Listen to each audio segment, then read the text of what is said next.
അസ്സലാമലൈക്കും അക്ബർ. എങ്ങോട്ടാണാവോ കിടക്കിന്റെ അടുത്ത പശുക്കളെ പോലെ ഓടുന്നത്?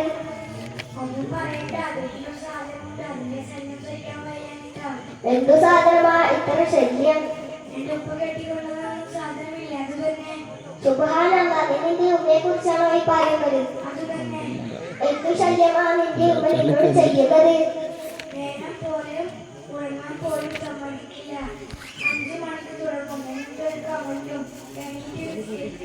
നീ എന്ത് വിഡിത്തരമാണ് ഈ പറയുന്നത്? അതുപോലെയുള്ള ഉമ്മമാരെ കിട്ടാൻ വേണം ഒരു ഭാഗ്യം. എന്തു ഭാഗ്യം? പുലരുമ്പോൾ തന്നെ ബുദ്ധിമുട്ടിക്കുന്ന അമ്മമാരെ കിട്ടിയ എന്ത് ഭാഗ്യമാണ്. എന്റെ ഫ്രണ്ടെല്ലാം 9 മണിക്കാണ് എണീക്കുക. എന്ത് സുഖമാണ് അവർക്ക്. സുഖമാണ് എന്ന് നീ പറഞ്ഞത് അറിവില്ലായ്മയിൽ നിന്ന് ഉമ്മ എന്ന് പറഞ്ഞാൽ ആരാണ്? ഉമ്മ എന്ന് പറഞ്ഞാൽ വസ്ത്രം അലക്കി തരാനും ടൈം ആകുമ്പോൾ ഭക്ഷണം പാകം ചെയ്തു തരാനും ഉപ്പ കെട്ടിക്കൊടുന്ന സാധനം. അല്ലാതെ എന്താ? എന്നാൽ പോലെ നീ മനസ്സിലാക്കിയ ഉമ്മയെ യഥാർത്ഥ ഉമ്മയോട് തീർത്താലും തീരാത്ത കടപ്പാടുണ്ട്.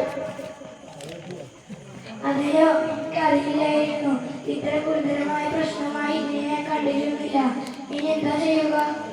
മാതാപിതാക്കളോട് മാപ്പ് പറയുക, പൊരുത്തം നേടുക. വേറെ മാർഗമില്ല. ശരി, ഇന്നും എൻ്റെ ഉമ്മയെ ഞാൻ സ്നേഹം കൊണ്ട് വീട്ടുമുട്ടിക്കും. ഇതുവരെ പറഞ്ഞതിനെല്ലാം ഞാൻ കാല് പിടിച്ച് മാപ്പ് പറയും. അല്ലാഹു അനുഗ്രഹിക്കട്ടെ. ആമീൻ.